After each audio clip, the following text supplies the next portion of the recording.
On today's episode of Locked On Suns, what is one skill that each key Suns rotation player can develop or add or improve upon here in the upcoming season to take the Suns and their game to the next level?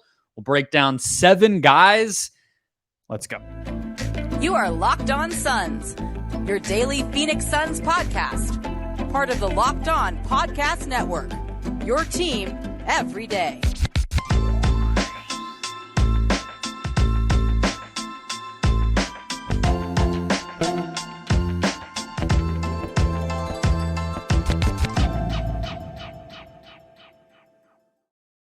We are back. This is Locked On Phoenix Suns. We're part of the Locked On Podcast Network, and I'm your host, Brendon Kleen, a credentialed media member covering the Suns for the past 6 seasons, a writer at Suns.com, and the host of the Just Basketball Show wherever you get your podcast. Thank you so much for making Locked On Suns your first listen. Happy Labor Day. Welcome to September. Welcome to another week, the final week that we are only 3 days. So hit follow or subscribe, become an everyday, or get locked onto the Suns with this show every single day starting next week. You might as well just hit the follow, hit the subscribe button now. That way, it's right there in your feed when we launch the daily stuff again. We'll be back to season preview content. Today, we have basically a season preview show for you as well. Brendon Dueñas is here, as he is every single Monday. So we will be breaking down basically everybody that's a major part of the rotation, with all, love to Drew Eubanks, who I don't think needs to be on here. That's kind of the only guy we're not going to talk about today. One skill that they can add to their game that will take their game to the next level, that will take the team to the next level, that will make or break if this team gets where it wants to go. So that is what we have for you today. Today's show is brought to you by Bird Dogs. Go to birddogs.com/LockedOnNBA or enter the promo code LockedOnNBA at purchase for a free water bottle with any purchase. You don't want to take those Bird Dogs off once you get them. That is their promise. But let's dive into our little game today, Brandon. Deandre Ayton, I'll give you the floor to start us off here. What is the improvement or addition to DA's game that you think is most important this season?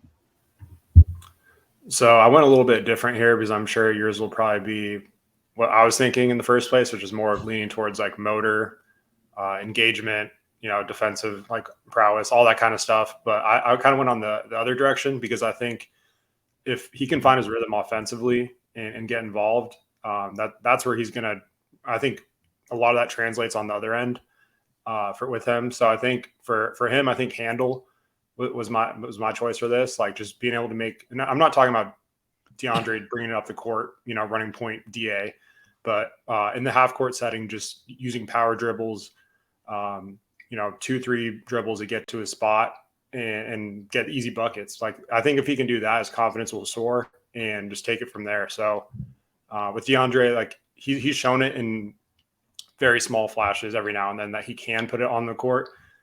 He just chooses not to sometimes. And it seems like he's in a rush. So I think if he could just kind of let the game slow down a little bit for him and make those moves with a purpose, then it's going to open up so much for the rest of the guys on the offense too. Like, it's not just about DA in this case. Like if he can be, if he's a threat to dribble, then all of a sudden help defense has to be ready.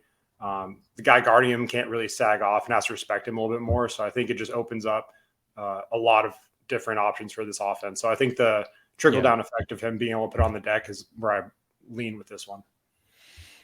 I like it. I did think about passing, which would be somewhat along the same lines. Again, something we've kind of seen him do, but it just, for whatever reason, wasn't incorporated to how he was going to be playing, and just really has been almost since college. But I did go a little bit in line with what you said originally, but not even motor or energy or any of that, because it's like, one, is that really a skill? It's like everybody can turn it on or turn it off. So I didn't go there. I think actual shot blocking is where I landed. Not rim protection, not like impeding a player's path to the basket, but genuinely smacking the ball in midair away from the hoop. Like, I want him to get more blocks, as simple as that sounds, because as we've gotten closer to the season, I have to admit, I'm I'm getting nervous about the defense. We're doing season previews on the Just Basketball show, and we're recording later this afternoon, and we're starting from the bottom of the standings, team by team. And I watched 2 full Spurs games, which is sicko behavior, but I wanted to catch up on that team. And obviously Keita Bates-Diop is on that team. We'll talk about him later. Not convinced he's going to be a wing stopper the more that I think about it. And so you're just talking about a lot of guys where it's going to rely on Ayton, not just, going vertical and rotating the right way, although that obviously has to happen too. But I want him to, he's not going to become Rudy Gobert or Ben Wallace overnight, but can he get, let's say, 50 more blocks over the course of the season than he had last year? Something like that, because I think he's going to need to. I think this team is going to allow penetration. I think this team is going to struggle one-on-one, especially in the regular season when Booker and Durant are not at their peak defensively, not expected to be at their peak defensively. It's going to fall on Ayton. He has the coach who has a track record of bringing that out of guys, but I think that has to happen. I don't think he can just sort of jump up in the air and make a player have a little bit of an off-balance shot or a little bit of a, off the glass when they wanted to go straight up or whatever. Like, it has to be a block. So I'll rant over, but that's where I went with DA.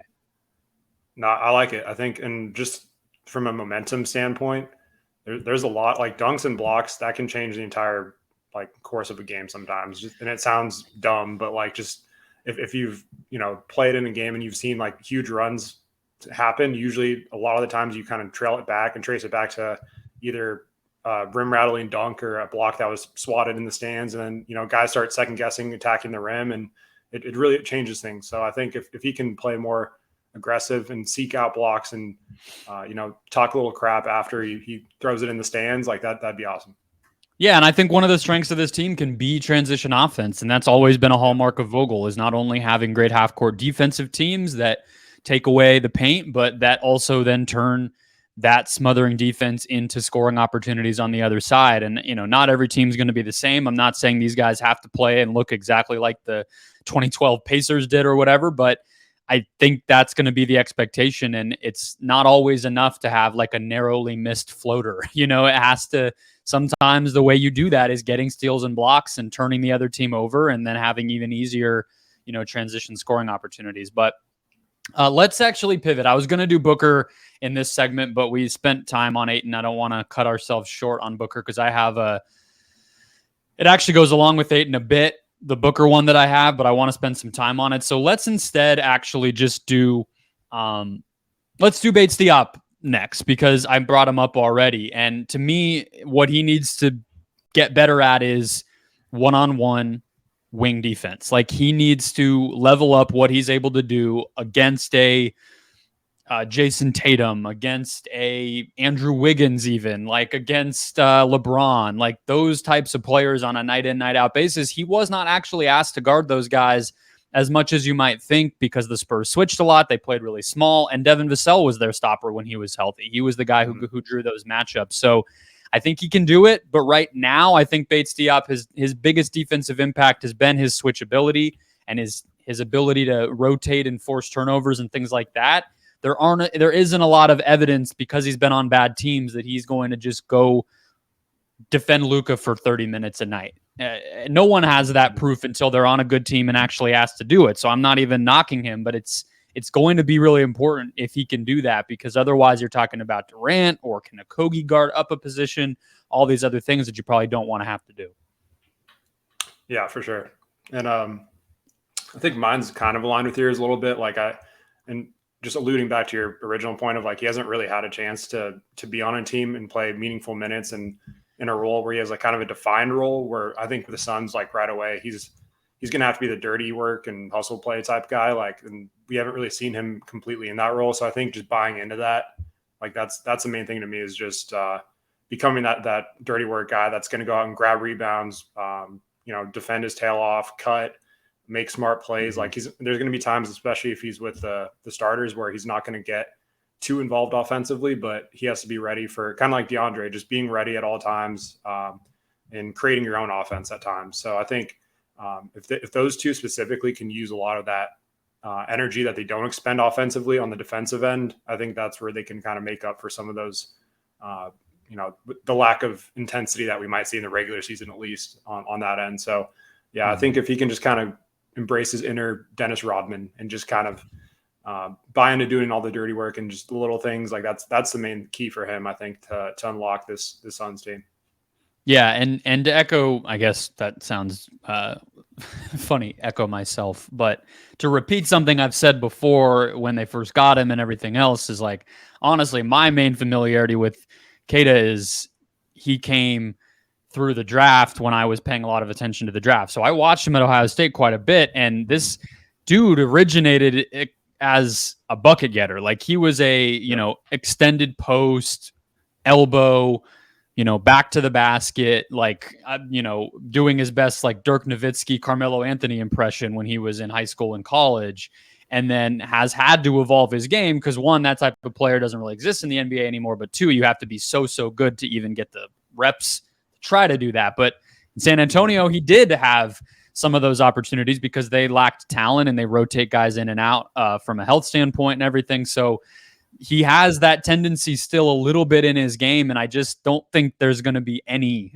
chances for him to play that type of basketball on this team. So can he kind of, to your point, mentality-wise, just work that out of his system? Because I think most of the time, depending on who's healthy and whatever, a Suns offensive possession that ends with Keita Bates-Diop taking like a, kind of fall-away jumper middle of the shot clock is a bad outcome. It's just the reality of what this team is going to be. So we'll see how that goes, but he's an interesting one for sure. Let's go to Devin Booker next. I have something related to his new offensive role. I'm sure Brandon might be in the same camp. First, today's show brought to you by Bird Dogs. We have the white tech hat. I've been telling you about it for a while. You didn't think I actually had one maybe, but I do. I really am a customer. I'm an enjoyer of Bird Dogs. They make you look good. Their stretch khaki shorts are designed to fit slimmer through the thigh and leg, giving you that truly sculpted look that the gym can't even give you. Maybe it just does the trick. Maybe it's cheating. Maybe it's not. Whatever. They do exactly the same thing as a Lululemon, but fit way better. I can testify to that. It's stretchier, but it doesn't look that way. That's really the key of what they've been able to crack the code on. They fit way better than regular shorts that are made of that stiff material. They fixed that by having this cloud knit fabric that looks, again, just like khaki, but stretches to get a slimmer fit, but also mobile, also just something you can wear around the house that's comfortable, doing errands, even at the gym. They have actual gym shorts, but even their non-gym shorts you really can do as well. And then they have the anti-stink sweat wicking fabric that keeps you cool and dry all day long, which I told you a million times is, for Arizonans, probably even more important than anything that I've already said. You get the free white tech hat with your purchase right now. That is birddogs.com/LockedOnNBA, or enter the promo code LockedOnNBA at checkout. Get that hat along with your order. That's birddogs.com/LockedOnNBA. You won't want to take your Bird Dogs off. That's their promise. All right, we're keeping it rolling. Talking about Devin Booker. I hinted at mine already, Brandon, but I will give you the floor back. What is the improvement or development that you want to see from Book here in the upcoming season? Yeah, so it's crazy with Booker. It feels like every season he just takes it up another level. When you think you've seen him at his peak, it just keeps, and it's usually not anything like specific where it's all just going towards. It's more like just the balance across his game just seems to get incrementally better and better every year. Yeah, real quick, actually, I didn't ask you to prep this, so now I'm throwing it at you, but what do you think his biggest improvement was last year? Like, if you were to just try to sum it up in a nutshell of, like, I think last year was his best season, but what would be the thing you're like, he did that he wasn't doing before, that he wasn't as good at before? I think he was a little more patient, honestly, like that. He wasn't forcing as much. Like sometimes we'd see him get sped up, whether it was just the game flow or maybe refs getting in his head or just getting angry. Like, I feel like obviously there's still some moments like that's going to happen to any superstar, but I think he was a little bit more patient, let the game come to him. Like, not that he hasn't done that in the past, but I feel like it was more consistent on that end. Yeah, I was going to say patience or timing. That was exactly what was in my head too. I think just the knowledge of what to do in each moment, and you could just feel the game slowing down for him. So 100% agree. But what do you have this year?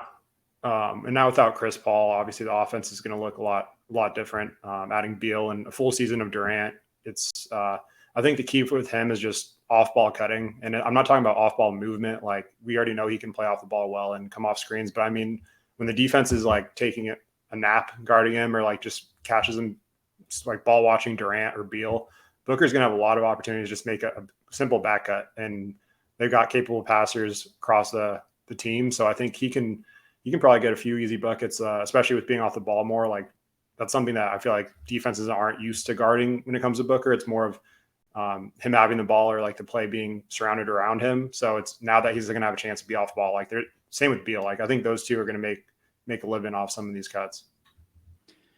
I agree completely with, I guess, the idea that we shouldn't overlook, even though Booker, the story, the narrative around Booker, I'm sure it's going to be all anyone wants to talk about in training camp and preseason and everything is him with the ball in his hands.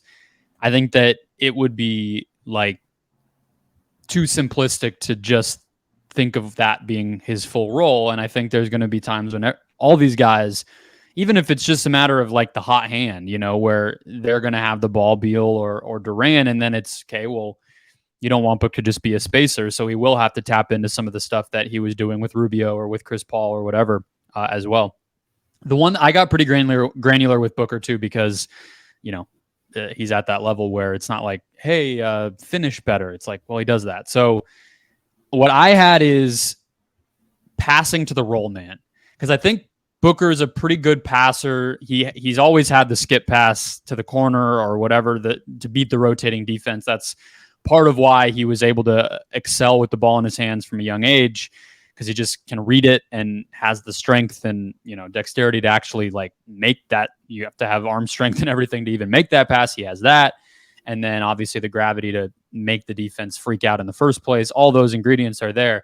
He's never really been somebody who can make the quick drop pass to the rolling big man. He's not a great, we've never seen him be a great lob passer in a consistent way. And I just think you're talking about Ayton and his involvement and his mentality. You're talking about, even like the fact that the Suns pretty much went the route of having traditional centers up and down this roster. If Booker's going to be a primary initiator for this team, it can't just be that the guy sets a screen and runs to the basket and then stands in the dunker spot after that because he knows he's never getting the ball. Like, part of doing that is going to have to be feeding those guys. And I think that's one element we haven't fully seen from Booker, because it's really a point guard skill. But if he's going to be a point guard, I guess it's time that we see that. I don't know if you have thoughts on that, but otherwise we can go to Beal. To me, Beal, it's point of attack defense. Mm-hmm. Pretty straightforward. I think a lot of nights, if Bates-Diop or Gordon are out there with the starters, I think that's going to be Beal. Beal is going to have to guard Ja Morant down the stretch of a game. He's going to have to guard Austin Reeves, Steph Curry. I think, you can tell me if I'm wrong. That's pretty much a guess, but I don't know who else it would really be. And, at times early in his career, he did that, but it's been a while, and that's not an easy thing to do, especially as you're on, the wrong side of 30, as we say about guys when they turn 30. So that's where I'm at with him. I think that's something that's honestly one of the bigger make or break things for the Suns period this year is whether he can fill that role. And if not, who does? Yeah, mine was definitely on the defensive side as well, because I feel like with him, we already know what we're going to get offensively. Like there's not too many holes in his game there, other than him, Booker, and Durant all figuring out how to make it work together. And like you said earlier, just taking turns offensively. Like that's the only thing that's more of a collective thing than it is one or two guys. But with Beal, I just put defensive intensity. I feel like, especially coming from Washington, where they played pretty fast pace, is more of like almost like a rec league type of style there in terms of just how they weren't really completely bought in defensively. So I think anytime you're in an environment where everyone cares, you're trying to win.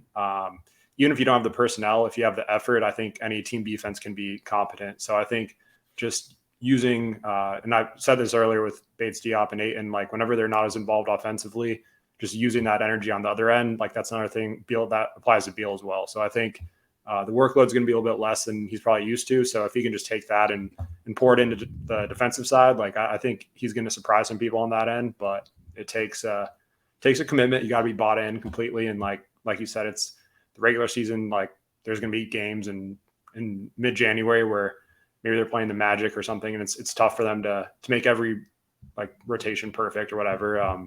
But I think come playoff time, like that's really going to be the main focus, is getting Beal to take those tough assignments and fight. So, as you know, listeners can probably tell, considering my thing on Beal and Bates-Diop were similar. And I said it outright, like I'm getting a little nervous about the defense, and that was the Ayton point too. But I guess the alternative to some of the stuff I'm talking about of like, can Bates-Diop hold up on some of these bigger wings? Can Beal, chase Steph Curry around through screens and whatnot? I guess the other alternative would just be, are they going to be good enough at switching, where they're just going to switch 1 through 4 all the time, and basically maybe even 1 through 5. I don't know what their plans are for Ayton. That's in some matchups, sure. I mean, Vogel did that with Davis, so if Ayton can handle it, then maybe we even see that. But what do you think their kind of plan A or like base defense will be? Do you think it'll be like incredibly heavy switching, or do you think they'll play a more traditional thing where guys like Beal and Bates-Diop will need to kind of guard their man more often? Yeah, I think there's gonna be a lot of switching, honestly. And one like comparison I can make, sort of, obviously the personnel are not identical or anything, but just in terms of the philosophy that I could see Vogel kind of leaning towards, is like just looking at the Mavericks with what Jason Kidd did against the same Suns team, where they just kind of packed it in. They played honest team defense and said, all right, like if you want to beat us from the perimeter, like go ahead. Like I think that's where the Suns, if they can just protect the paint and make the right rotations and just force, the other team to take tough shots, like that's kind of going to be the identity I could see them going towards, and maybe some funneling to Ayton too, like you mentioned earlier. Like there will be dribble penetration because they don't have a ton of stoppers, but I think if just a lot of rotating, a lot of switching, staying honest, and just trying to make the team beat you with tough shots instead of giving them any easy looks or getting out of sorts. Yeah, I'm just excited to see it. I think obviously the offensive firepower is going to be cool. I'm sure there are going to be some nights where it's just like unreal to watch, but seeing how they evolve as a defensive unit is going to be, to me, the story of the season, I think. And that type of defense that you're talking about, where it's kind of how the Raptors play. I mean, I know you were big on Nick Nurse, so maybe that's why you're talking in that direction.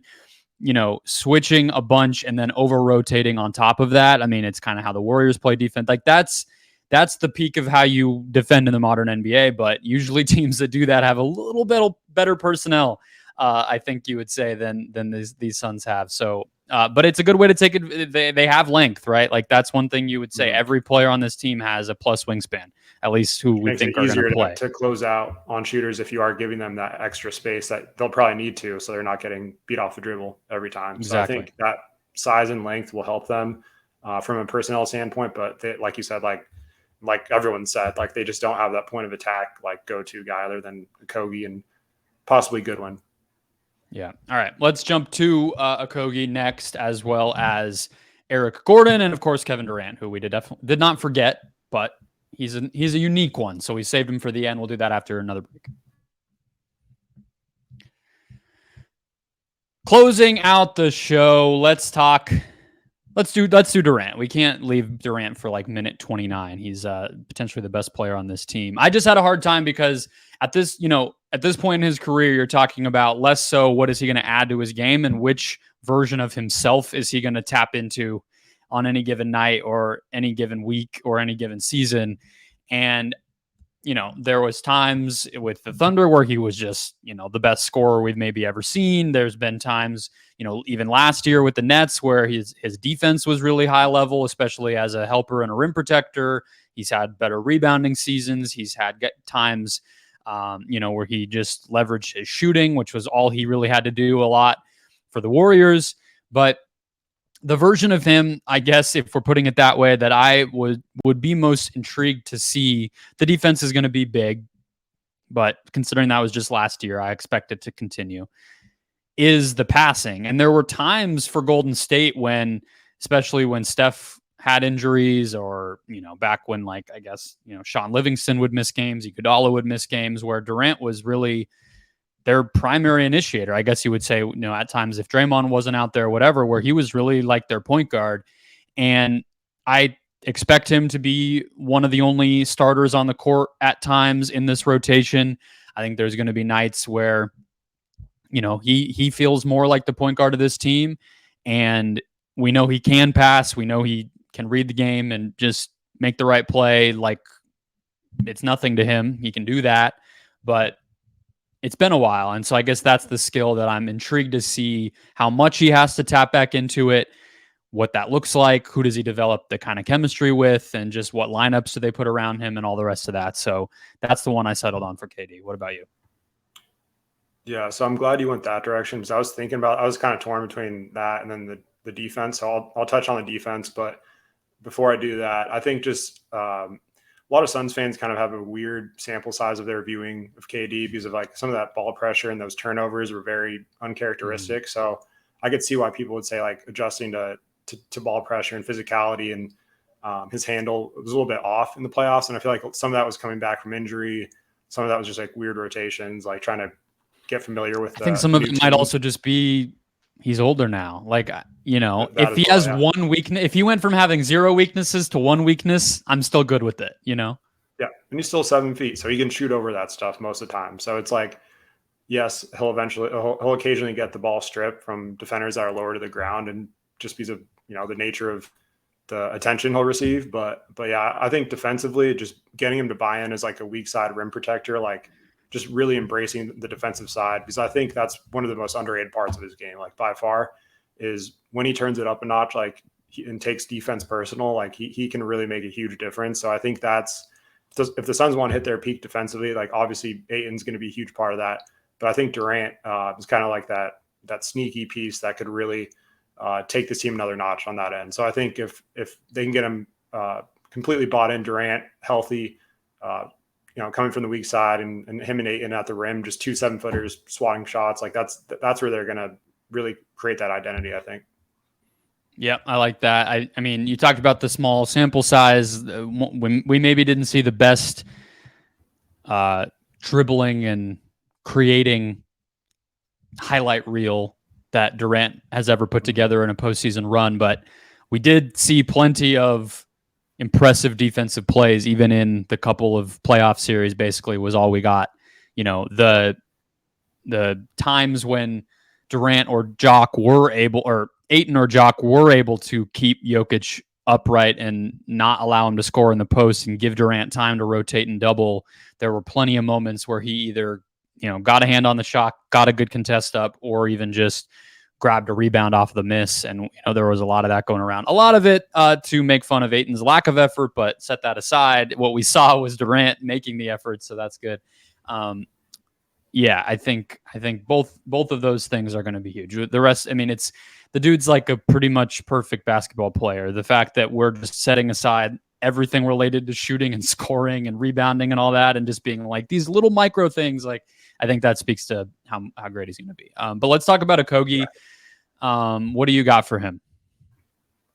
So this one's just, I know obviously everyone's going to talk about the shooting, but I think this comes with it is just the offensive confidence. Like, because even if the shot's not falling, he could still make an impact by just getting to the rim, trying to dunk on people, you know, finishing and keeping that intensity. Like, I think whenever he's confident offensively, like we've seen what he can do. And even if the shot's not falling, like I still think he can carve out a huge role in this team. Obviously he's going to need to knock some wide open shots down, but I think if he can just remain confident, that the consistency will follow with that. So I think with him, it's just a matter of reps. He's still really young. Like I think if he can get comfortable in this rotation, like there's still a very good chance he has a breakout season. Like he's not even in his prime yet.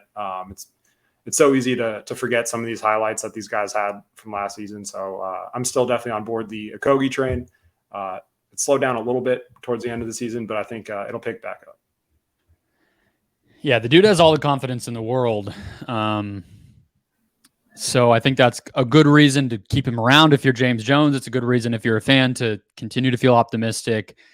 You know, I've said a bunch of times, and we were texting a little bit about this beforehand, that to me, it's Okogie versus Goodwin in training camp for a spot in the rotation. And so it's not well, I guess he started last year without a rotation spot too. So he, I guess maybe he's used to this, but it's no sure thing for him this year. But that said, I think mine is moving without the ball on offense, continuing to use him as a screener. Some of this is on Monty, frankly. I just think it was stuff that they maybe in, the beginning of the year when they're drawing up whatever their kind of structure is going to be offensively, they just didn't even think of Okogie because he wasn't part of their plans. But, to me, that's a very obvious way to try to use him. Bruce Brown was used this way. Gary Payton is used this way.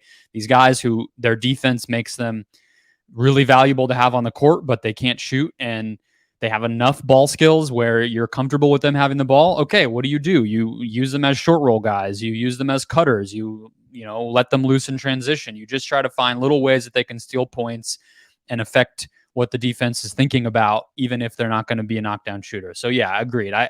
Shooting is the obvious one. I think you and I were both on the same page that that's kind of boring to repeat over and over. So I think those are two things he can improve on. Is just, what am I out here for? How do I get confident with that? And then I think on the coaching staff side, it's like empowering him to put him into position to do some what I'm talking about. So we're on the same 100%. page there. All right, Gordon. No, go ahead.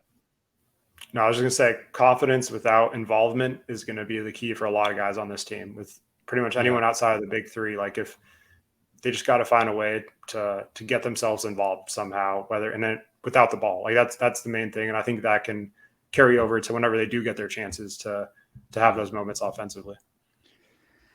Yeah, it's a great way to put it.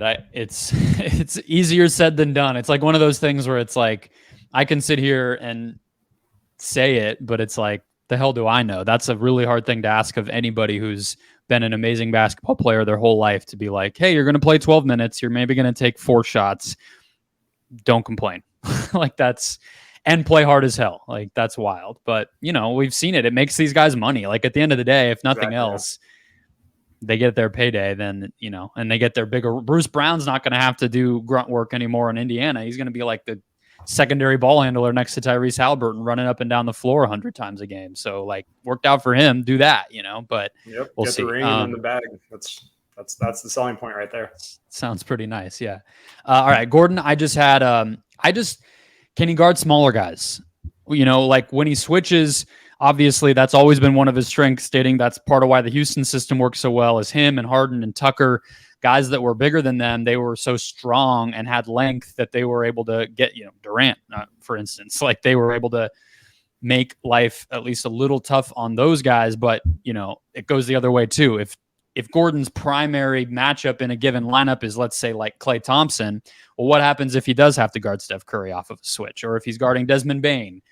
Well, that's probably pretty hard in and of itself. But then what happens if he has to guard John Moran, or on and on and on? So that's my question there. We just haven't had to see it because he's been on an awful team for so long. And against the Clippers, I honestly think Book was cooking him. So that like recent history of it would indicate it might be a little bit of a struggle for him. I don't think it's like he's not going to play unless he can do that, but it would go a long way if he could at least hold up, move his feet, be spry enough, even in his mid-30s, to do that.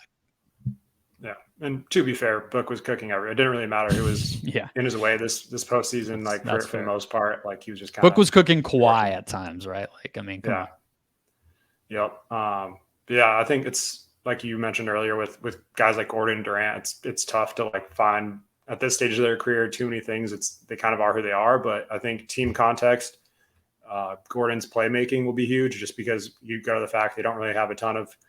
I mean, they have Saban Lee is their one like true point guard, so it's going to be a little bit of a different role. Like obviously he's played with Harden and like Chris Paul and all that, and like there's going to be some staggered lineups where he's going to be playing with one of Booker or Beal, but for those times he's not, and he's kind of has the keys to the offense in that second unit without a ton of creation. Like that's a point where I think he's going to have to make some passes, make some reads, and there's going to be more pressure on him. But I think Vogel's most likely, especially in a healthy rotation, like they're going to stagger one of either Durant with the second unit or maybe Ayton. Just there's going to be another outlet out there for him at some point. So he's going to need to make some plays, and I think playmaking is the one thing that he could see an uptick in. So I'm sure people maybe have noticed, or maybe this isn't too different from how. Well, I guess I'm just thinking of last summer when I was spending a lot of time around this time of year talking about off-court BS between Sarver and Durant and everything.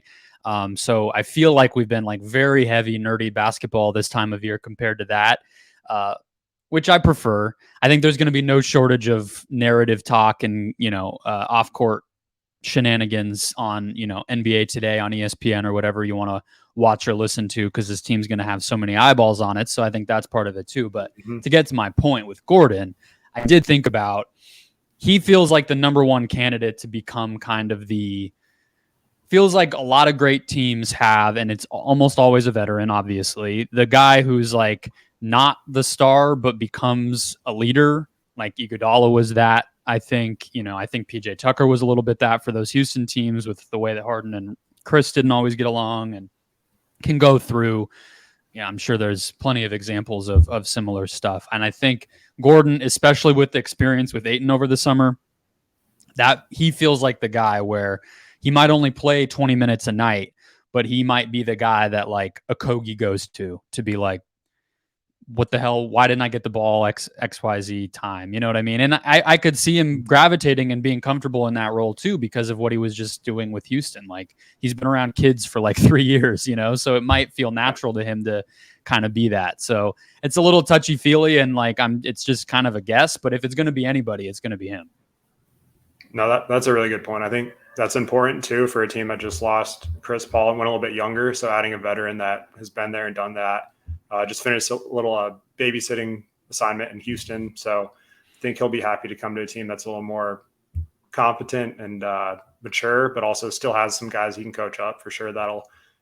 He can be that new veteran voice, because sometimes the same veteran voice will get drowned out after X amount of time. So yeah, I think that's why his addition, not only off the court, but on the court, was massive and really just kind of, a lot of people poked fun at it, but he really, to me, he was like the missing piece of this offseason in terms of exactly what they needed. Yeah, and maybe they'll resign JaVale. Maybe he'll become the veteran later. I don't think so though. So it'll probably have to be Gordon. With the Kings now. The Kings. Oh, you're right. He did get picked up. Yeah. I forgot. Yeah, the Mike Brown reunion, because they need another center. They have like 6. They needed 7. I oddly kind of like that fit a little bit, just with how fast they play. Like, it's not going to matter. They don't play defense. Just throw lobs up to him. That's when he's at his best. Like, yep. Block a shot into the 5th row and then run the floor and get a lob, and then play your 8 minutes, and that's about it. You're like a +1 in the plus minus and hit the bench. But yeah, yep. No, I think Gordon feels right for that role. I mean, they don't need that. Like, ideally everybody's kind of solid enough, and Booker, I think, will be that, and we'll see what Vogel's voice is like, but that jumped out to me for sure. But all right, that'll wrap us up. Really one from each of us. So 2 improvements or developments from 7 different players for the 23-24 Suns season. I think no episode Wednesday. Be back with Aaron Edwards Friday, and then next week we're back to daily, starting our 13 questions that will define the Phoenix Suns season series to preview everything before training camp. So hit follow, hit subscribe, get those shows in your feed, get the preseason training camp shows in your feed, and then, of course, the season is upon us. I will catch you guys on Friday.